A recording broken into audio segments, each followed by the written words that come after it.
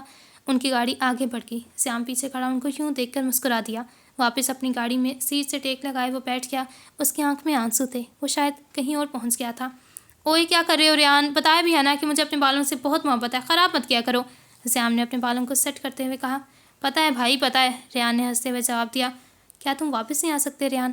I miss you so مچ۔ آنکھ سے نکلتا آنسو صاف کرتے اس نے گاڑی کو سٹارٹ کیا اور واپس ہسپتال کی طرف بڑھ دیا۔ ماضی بازار کا منظر دیکھو ذرا، عورت کو گرا دیا۔ ایک عورت نے عفیفہ کو اٹھنے میں مدد کی۔ شاپر سمیٹتے وہ کھڑی ہوئی لیکن بچہ نہیں تھا۔ عفیفہ نے ہجوم میں نظر دوڑائی لیکن وہ دور دور تک نظر نہیں آ رہا تھا۔ سیام! عفیفہ نے زور سے سیام کو آواز لگائی۔ سیام نے ماں کو دیکھا، وہ ماں کو آواز لگانے لگا تھا کہ کسی نے اس کے پیچھے سے منہ پر ہاتھ رکھ دیا اور سیام کی آواز وہیں دب گئی۔ سیام نے سر اٹھا کر اس شخص کی طرف دیکھا جس نے سیام کے منہ پر ہاتھ رکھا ہوا تھا۔ وہ وہی آدمی تھا، کالے کپڑے پہنے، منہ پر ماسک لگائے۔ سیام نے خود کو چھڑوانے کی بہت کوشش کی لیکن آدمی بہت مضبوط تھا۔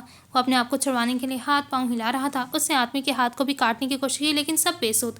آدمی نے فوراً ایک ہاتھ سے سیام کے دونوں بازو جکڑے اور دوسرا ہاتھ اس کے منہ پر رکھ دیا تاکہ وہ آوازیں نہ نکالے۔ آدمی بہت احتیاط اور خاموشی سے سیام کو اس طرح بازار سے لے نکلا کہ کسی بھی انسان کو کانوں کان خبر تک نہیں ہوئی۔ یہ سب آج کل کا معمول بن گیا ہے۔ بازاروں سے اکثر بچے غائب کیے جاتے ہیں اور غائب ہوئے بچے کبھی بھی واپس نہیں ملتے۔ بعض اوقات عورتوں اور مردوں کو پرفیوم کی خوشبو سونگھانے کے بہانے ان کو ایسا کیمیکل سونگھایا جاتا ہے جن کو سونگھ کر وہ بے ہوش ہو جاتے ہیں اور پھر ان کو اغوا یا غائب کر دیا جاتا ہے۔ زیادہ تر بچوں کو غائب کیا جاتا ہے، سنسان گلی سے، رش بھرے بازاروں سے، پارک سے، گلی میں یا میدانوں میں کھیلتے ہوئے بچوں کو۔ اس کو ہم چائلڈ ٹریفکنگ بھی کہتے ہیں۔ یہ ایک اللیگل کام ہے، اس میں بچوں کو بیچا بھی جاتا ہے اور ان کو اغوا بھی کیا جاتا ہے، جس کے بعد ان سے ناجائز کام کروائے جاتے ہیں۔ ان سے مشقت والے کام، ان کے حقوق کو نکال کر کاروبار کیا جاتا ہے جن سے استحصال کیا جاتا ہے۔ بعض اوقات ان کو معذور کر کے سڑکوں اور گلیوں میں ان سے بھیک منگوائی جاتی ہے۔ آدمی کے مضبوط ہاتھ سیام کے چھوٹے جسم کو گرفت میں لے چکے تھے اور پھر اسے ایک ٹرک میں گھسیٹ لیا گیا جس میں کوئی کھڑکیاں نہیں تھیں جہاں سے ہلکی سی بھی روشنی اندر آ سکے۔ ٹرک میں قبر سا اندھیرا چھایا ہوا تھا جس کی وجہ سے سیام یہ نہ دیکھ سکا کہ اس کے ساتھ اور کون لوگ موجود تھے۔ سیام ایک عجیب سی بدبو محسوس کر رہا تھا، پسینے کی اور کچھ گندے کھال کی بدبو کی وجہ سے اس کو متلی سی محسوس ہوئی۔ بے ساختہ اس نے اپنی ناک پر ہاتھ رکھا تاکہ بدبو نہ آئے لیکن کوئی فائدہ نہیں تھا، بدبو بہت تیز تھی۔ اس کے آنسو حلق میں سم گئے، دل بہت زور زور سے دھڑک رہا تھا اور ساتھ ہی ایک عجیب سی بے چینی بھی محسوس ہونے لگی۔ اماں! سیام کے دل نے بے ساختہ اپنی ماں کو پکارا۔ آنکھوں سے آنسو نکل کر گال پر بہنے لگے۔ سیام نے ادھر ادھر دیکھنے کی کوشش کی لیکن اس کو کچھ نظر نہیں آیا۔ وہ ہمیں مارکیٹ لے جائیں گے۔ اس کے ساتھ بیٹھی ایک لڑکی نے سیام کے کان میں سرگوشی کی۔ لڑکی کی آنکھوں میں دہشت کی جھلک تھی۔ سیام کے ہاتھ لرزنے لگے تھے لیکن وہ الفاظ بار بار دہرا چکی تھی۔ ہم سب کو مارکیٹ میں لے جا کر بیچ دیں گے یہ لوگ۔ سیام کا پیٹ مڑ کر رہ گیا۔ مارکیٹ کا لفظ بہت عجیب محسوس ہوا۔ ایسا لگ رہا تھا جیسے یہ جگہ ایسی ہو جہاں انسانوں کو سامان کی طرح بیچا جاتا ہو۔ اس نے کوشش کی کہ اس خیال کو اپنے دماغ سے نکالے لیکن حقیقت اب اس کے ذہن میں گھوم رہی تھی اور وہ چاہتے ہوئے بھی اسے نظر انداز نہیں کر پا رہا تھا۔ وہ صرف اس شور کو سن رہا تھا جو انجن کے چلنے کا تھا اور اس سے پہلے کہ وہ کچھ سمجھ پاتا وہ اپنی جانی پہچانی دنیا چھوڑ کر ایک نئے مقام پر جا پہنچا۔ آدھے گھنٹے کے سفر کے بعد ٹرک رکا، آس پاس سے آوازیں آنا بند ہو گئیں۔ اب کی دنیا دروازہ کھلنے کی آواز آئی، کوئی ٹرک کو کھول رہا تھا۔ ایک دم سے روشنی کا گولا اس کے چہرے پر پڑا۔ سیام نے بے ساختہ اپنے چہرے پر ہاتھ رکھا۔ آس پاس موجود بچے ڈر کے مارے چیخنے لگے تھے، سب کے چہروں سے خوف واضح نظر آ رہا تھا۔ نہ جانے اب ان کے ساتھ کیا ہونے والا تھا، کیا ان کو مار دیا جائے گا یا ان کو بازاروں میں بیچ دیا جائے گا یا ان کو معذور کر کے بھیک منگوائی جائے گی۔ سب بچوں کے دماغ میں بے انتہا سوال جنم لے رہے تھے۔ آدمی سیام کو کالر سے پکڑ کر ٹرک سے نیچے اتارا۔ سیام نے نظریں گھما کر ادھر ادھر دیکھا تو وہ ایک کچا سنسان علاقہ تھا۔ دور دور تک ان کے علاوہ کوئی اشرف المخلوقات نظر نہیں آ رہی تھی۔ آگے کو بڑھو سب! آدمی نے اونچی آواز لگائی اور ساتھ ہی سیام کو ہلکا سا دھکا دیا تاکہ وہ آگے کو چلنا شروع کرے۔ سیام کے ساتھ ساتھ اور بھی بہت سے بچے تھے، کچھ لڑکے تھے اور کچھ لڑکیاں۔ وہ سب سیام کے ہم عمر تھے۔ سیام نے تھوک نکلا اور آگے کو بڑھ دیا۔ وہ سر گھمائے آس پاس ہر ایک چیز کو بہت غور سے دیکھ رہا تھا۔ وہ کچی جگہ تھی، جن بچوں کو ساتھ لایا گیا تھا ان کے چہرے سرد زدہ تھے، ڈرے ہوئے، سہمے ہوئے۔ کچھ بچے بے آواز رو رہے تھے۔ جو بچہ درمیان میں رک جاتا اسے دھکے دے کر آگے کو بڑھایا جاتا۔ آس پاس انہی کے ہم عمر لڑکے کام کر رہے تھے۔ ان کے جسم پر کپڑوں کے نام پر صرف ایک بنیان اور ٹراؤزر تھا۔ کسی کے بازوؤں پر نیل پڑے ہوئے تھے تو کسی کے بازوؤں پر کٹ لگے ہوئے تھے۔ ان بچوں کے چہرے سے بے بسی واضح نظر آ رہی تھی۔ صاف معلوم پڑ رہا تھا کہ ان کے ساتھ اچھا سلوک نہیں ہونے والا۔ کچھ دنوں کے بعد ان کے حالات بھی یہاں پر موجود بچوں کی طرح ہونے والے تھے۔ کہیں سے گولیوں کے چلنے کی آوازیں آ رہی تھیں تو کہیں سے مار پیٹ کی۔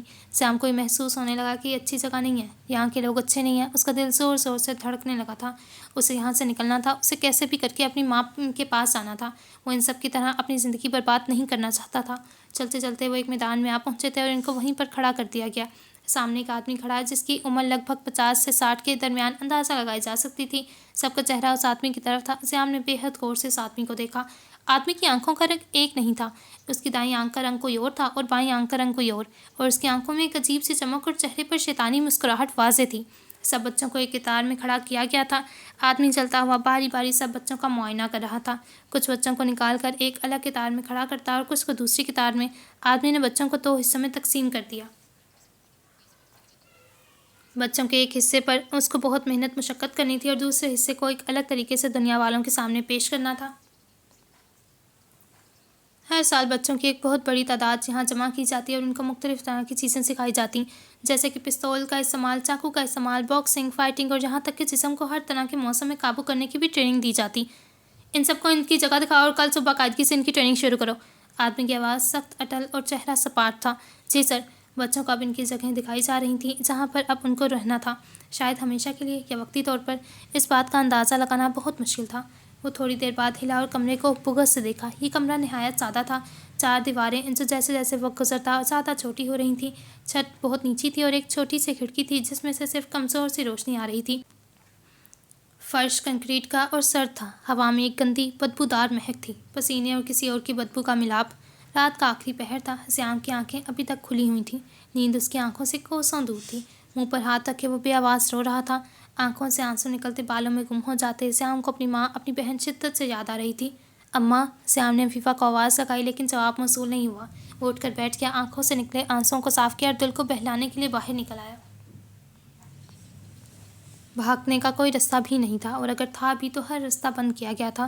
وہ یہاں سے نہیں بھاگ سکتا تھا۔ وہ بری طرح پھنس چکا تھا۔ آنکھوں سے آنسو ایک بار پھر نکلنا شروع ہو چکے تھے۔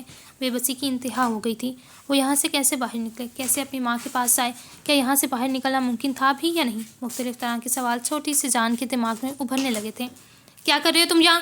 پیچھے سے ایک دم سے آواز آنے پر سیام بری طرح سے ڈر گیا تھا۔ سیام نے گردن موڑ کر دیکھا تو وہ وہیں دوپہر والا 2 مختلف رنگ کی آنکھوں والا شخص سامنے کھڑا تھا۔ وہ کافی لمبا تھا۔ سیام کو اس کو دیکھنے کے لیے اپنا سر اوپر کرنا پڑ رہا تھا۔ کچھ نہیں، سیام نے تھوک نکلی۔ آدمی پنجوں کے بل سیام کے سامنے زمین پر بیٹھ گیا۔ ڈر کیوں رہے ہو؟ سیام نے کوئی جواب نہیں دیا۔ وہ بس آنکھوں میں ڈر لیے اس آدمی کو دیکھ رہا تھا۔ میں تمہیں کچھ نہیں کہوں گا بچے، نارمل ہو جاؤ۔ آدمی نے مسکرا کر سیام کو دیکھا لیکن سیام پرسکون نہ ہوا۔ وہ آدمی اچھا تھا یا بننے کی کوشش کر رہا تھا؟ شاید وہ جانتا تھا کہ بچوں کو مینیپولیٹ کس طرح سے کیا جاتا ہے۔ مجھے اماں اور عمل کے پاس جانا ہے۔ آدمی نے نرمی سے سیام کے بازو پکڑے اور خود کے پاس کیا۔ سیام کے بالوں میں ہاتھ پھیرا۔ تمہاری کوئی ماں، کوئی بہن نہیں ہے، سمجھے؟ تمہارا صرف ایک باپ ہے جو کہ میں ہوں۔ یہاں جتنے بھی بچے موجود ہیں ان میں سے کسی کی بھی ماں، بہن یا بھائی نہیں ہے، صرف ایک باپ ہے جو میں ہوں، سمجھے؟ آدمی اپنے لہجے کو نرم رکھنے کی پوری کوشش کر رہا تھا لیکن نہ چاہتے ہوئے بھی سختی واضح ہو گئی۔ مجھے یہاں سے جانا ہے۔ آدمی نے سر کو ہاں میں ہلایا۔ ضرور، جو کچھ میں تمہیں سکھاؤں گا اگر تم وہ جلدی سیکھ جاؤ گے تو تم یہاں سے چلے جانا۔ سیام کی آنکھوں میں ایک دم سے چمک پیدا ہوئی اور نہ جانے کیوں ختم ہو گئی۔ کیا واقعی؟ کالی آنکھیں لیے اس نے آدمی کو دیکھا اور وہ مسکرایا۔ ہاں بالکل، اب تم جاؤ، سو جاؤ، صبح ملتے ہیں۔ آدمی کھڑا ہو گیا۔ سیام واپس کی طرف مڑ گیا۔ آدمی سچ نہیں کہہ رہا تھا۔ سیام وہ جھوٹا ہے۔ کوئی آپ کو 20 بازار سے اٹھا کر لے آئے، ٹریننگ دے اور واپس چھوڑ دے، ایسا نہیں ہو سکتا، ایسا ممکن ہی نہیں ہے۔ آدمی جھوٹ بول رہا ہے، یہ سب فریب ہے اور کچھ نہیں۔ اس کی باتوں میں مت آؤ۔ سیام کے دل میں بے ساختہ آواز آئی۔ اس نے ایک آخری بار کمرے کی چھوٹی سی کھڑکی کی طرف دیکھا۔ ایک لمحے کے لیے اسے لگا جیسے باہر سے روشنی آ رہی تھی، شاید آزادی کا آخری نشان، مگر پھر دروازہ ایک زوردار آواز کے ساتھ بند ہو گیا اور سیام اندھیرے میں غائب ہو گیا۔ سیام واپس اپنی جگہ پر چلا گیا۔ سیام کے جاتے ہی فوراً آدمی کا چہرہ مسکراہٹ سے سپاٹ ہو گیا۔ بے وقوف! آدمی آواز بھاری اور سخت تھی۔ پینٹ کی جیبوں میں ہاتھ ڈالے وہ باہر کو نکل گیا۔ صبح کے 5 بج رہے تھے۔ ساری رات وہ چھت کو تکتا رہا۔ ماں کے بغیر اس کو نیند ہی نہیں آئی۔ ایک تو جگہ نہیں تھی، اوپر سے وہ گھبرایا ہوا تھا لیکن وہ کچھ نہیں کہہ سکا۔ وہ کیسے کسی کو بتاتا کہ وہ کتنا ڈرا ہوا ہے؟ وہ کیسے بتاتا کہ اسے کچھ سمجھ نہیں آ رہا تھا؟ اس نے گہری سانس لی، گلے کی نلی کو چمکنے کی کوشش کی۔ اسے پرامن رہنا تھا، اسے سوچنا تھا، اسے باقی بچوں کی طرح رونا نہیں تھا۔ اس کی سوچ کا رخ باہر کی ہلکی سی آواز کی طرف گیا جو کمرے کی باہر سے آ رہی تھی۔ وہ قدموں کی آواز ان لوگوں کی تھی جنہوں نے اسے اغوا کیا تھا اور جو اس کے منتظر تھے۔ ایک ہلکی سی حرکت کی آواز آئی۔ کمرے میں سیام کے علاوہ ایک اور بچہ اٹھا ہوا تھا، شاید 7 یا 8 سال کا، تھوڑی دور بیٹھا تھا۔ اس کا چہرہ مٹی سے سیاہ تھا، کپڑے جگہ جگہ سے پھٹے ہوئے تھے اور اس کی آنکھوں میں ایسی دہشت تھی جو صرف وہی بچے جان سکتے ہیں جو ایسی چیزوں سے گزر چکے ہوں جن سے وہ کبھی بھی گزرنا چاہتے نہیں تھے۔ سیام کا دل دہل رہا تھا۔ وہ کچھ کرنا چاہتا تھا مگر کیا کر سکتا تھا؟ وہ بھی تو خود ایک بچہ تھا۔ وہ مرد جو انہیں یہاں لے کر آئے تھے وہ جانتے تھے کہ کیا کر رہے ہیں۔ وہ طاقتور تھے اور وہ کمزور، بے بس۔ باہر گولیوں کی آوازیں چلنے لگی تھیں، شاید سب کو اٹھایا جا رہا تھا۔ گولیوں کی آوازوں سے سب بچے اٹھ گئے تھے۔ دروازے کی چٹکنی کھنچی اور پھر دروازہ کھلا۔ ایک سایہ دروازے میں کھڑا روشنی کو روک رہا تھا۔ دوسرے بچے سہم کر پیچھے ہٹ گئے لیکن سیام ویسے کا ویسے کھڑا رہا۔ اس کا گلا خشک ہو گیا جب اس سائے نے قدم اندر کی طرف بڑھائے۔ وہ ایک بلند قامت آدمی تھا جس کی گال پر ایک کٹ تھا۔ سب اٹھو اور فوراً سے باہر جاؤ، آدمی گرایا۔ اس کی آواز دھنی اور بے رحمانہ تھی۔ سیام کا دل تیز تیز دھڑکنے لگا۔ کہاں لے جا رہے تھے؟ ان کے ساتھ کیا ہونے والا تھا؟ دوسرے بچے کھڑے ہو گئے، ان کے چہرے سرد تھے، کچھ لرز کر اپنی آخری طاقت اکٹھی کر رہے تھے۔ سیام بھی ہچکچاتے ہوئے کھڑا ہوا، اس کا دل گھٹ رہا تھا، بے بسی سے اور خوف سے۔ آدمی نے پھر سے حکم دیا اور دروازے کی طرف بڑھا۔ مجھے دوبارہ مت کہنا پڑے۔ سیام کی سانس رک گئی۔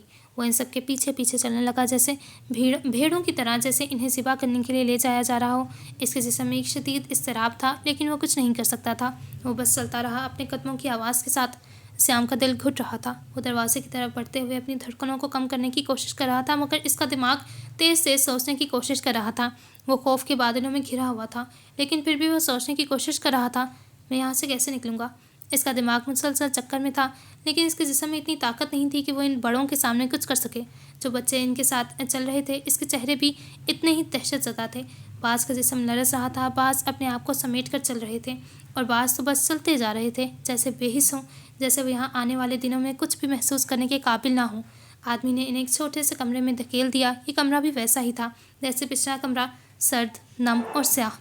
ان میں کوئی کھڑکی نہیں تھی اور صرف ایک چھوٹا سا بلب جل رہا تھا جو کمرے کے ایک کونے میں لٹکا ہوا تھا، جس کی مدھم روشنی میں چہرے بے رنگ اور خوفناک دکھائی دے رہے تھے۔ بچوں کا بے تاثر رویہ اور وہ مرد جو بار بار کمرے میں آ کر انہیں خوف زدہ کر دیتے تھے، سب کچھ اس کے دماغ میں اتنا گڑبڑ ہو رہا تھا کہ سیام کو کچھ بھی سمجھنا مشکل ہو رہا تھا۔ وہ ایک طرف بیٹھا اپنے ہاتھوں کو آپس میں رگڑ رہا تھا۔ اس کی نظریں سامنے ایک بچے پر مرکوز تھیں جو ان سب سے زیادہ کمزور لگ رہا تھا۔ وہ بچہ شاید 5 یا 6 سال کا تھا۔ اس کی آنکھوں میں نہ صرف خوف بلکہ وہ بے بسی بھی تھی جو انسان کبھی نہیں چاہتا کہ کسی بچے میں ہو۔ سیام کو بے ساختہ اس بچے پر ترس آیا لیکن وہ کیا کر سکتا تھا؟ اس کو تو اپنے اوپر بھی ترس آ رہا تھا۔ Life is full of nightmares. سیام کھڑا ہوا اور آہستہ سے اس بچے کی طرف بڑھا۔ کیا تم ٹھیک ہو؟ اس بچے نے سر ہلا کر ہچکچاتے ہوئے سیام کے کان میں سرگوشی کی۔ ہم کبھی گھر واپس نہیں جا سکیں گے نا؟ سیام کا دل تھک سے رہ گیا۔ وہ اس کے سوال کا جواب نہیں دے سکا کیونکہ اس سوال کا جواب سیام تو کیا، یہاں موجود کوئی بھی بچہ نہیں دے سکتا تھا۔ سیام خود بھی نہیں جانتا تھا کہ آگے کیا ہونے والا ہے۔ کمرے میں ایک گہری خاموشی چھا گئی، جیسے ہر بچہ اپنے دل میں ایک ہی سوال کا جواب تلاش کر رہا ہو۔ وہ سب کچھ جانتے تھے مگر اس حقیقت کا سامنا کرنا اب تکلیف دہ تھا۔ یہ وہ دنیا نہیں تھی جس کا انہوں نے کبھی تصور کیا تھا۔ اسی دوران دروازہ کھلا اور وہی آدمی دوبارہ کمرے میں آیا۔ اس کے ہاتھ میں ایک چمچ تھا جس میں کچھ تھا جو اس نے ایک بچے کو دے دیا۔ سب کو کچھ نہ کچھ کھانا ہوگا ورنہ تم میں سے کوئی بھی زندہ نہیں رہ پائے گا۔ آدمی کا لہجہ سنگین تھا اور پھر وہ خاموش ہو کر چلا گیا۔ سیام نے کمرے کی طرف دیکھا، اس کا دل بوجھل ہو گیا تھا۔ کھانا یا کچھ اور کوئی فرق نہیں پڑتا تھا۔ اس کے ذہن میں اب تک ایک ہی سوال تھا، کیا وہ کبھی آزاد ہو سکے گا؟ سیام اور دوسرے بچوں کو جب اس سنسان جگہ پر لایا گیا تو وہاں کا منظر کسی خوفناک خواب سے کم نہ تھا۔ وہ جگہ بالکل خالی اور سنسان تھی، جیسے کوئی ایسی دنیا ہو جہاں انسانوں کا کوئی کام نہ ہو۔ ایک گوشے میں ایک کرسی رکھی ہوئی تھی اور اس کے سامنے ایک بڑی تختی لٹک رہی تھی۔ سب بچوں کی نظریں اس تختی پر جمی تھیں۔ تختی پر درج ہدایات ایسی تھیں جنہیں پڑھ کر انسان کے جسم میں ایک سرد لہر دوڑ جاتی تھی۔ ایک عجیب سی وحشت کا احساس ہوتا، چوری کیسے کی جائے، دھوکہ دہی کی بنیادیں، لوگوں کو قابو کیسے کیا جائے، اور ایسے ہی کئی دوسرے عنوانات۔ انچارج آدمی جو اس جگہ کا حکمران تھا بچوں کے سامنے آ اور اپنی سرد کمر توڑ دینے والی آواز میں گڑگڑایا، یہ تمہاری نئی زندگی ہے اور یہی تمہاری تقدیر ہے۔ تمہیں ان تمام ہدایات پر عمل کرنا ہوگا۔ اگر تم نے ایسا نہ کیا تو تمہیں اس کا خمیازہ بھگتنا ہوگا۔ انچارج کی آواز میں ایسی جبرواق کراہت تھی کہ بچوں کے دلوں میں خوف کی لہر دوڑ گئی۔ وہ جانتے تھے کہ اب ان کا مقصد صرف بچہ نہیں رہا بلکہ انہیں وہ سب سیکھنا ہے جو ان لوگوں کو کامیاب بنانے کے لیے ضروری تھا۔ ان ہدایات کی پیروی کرنا ان سب کے لیے زندگی کا مقصد بن چکا تھا، چاہے وہ کتنی ہی اذیت ناک کیوں نہ ہو۔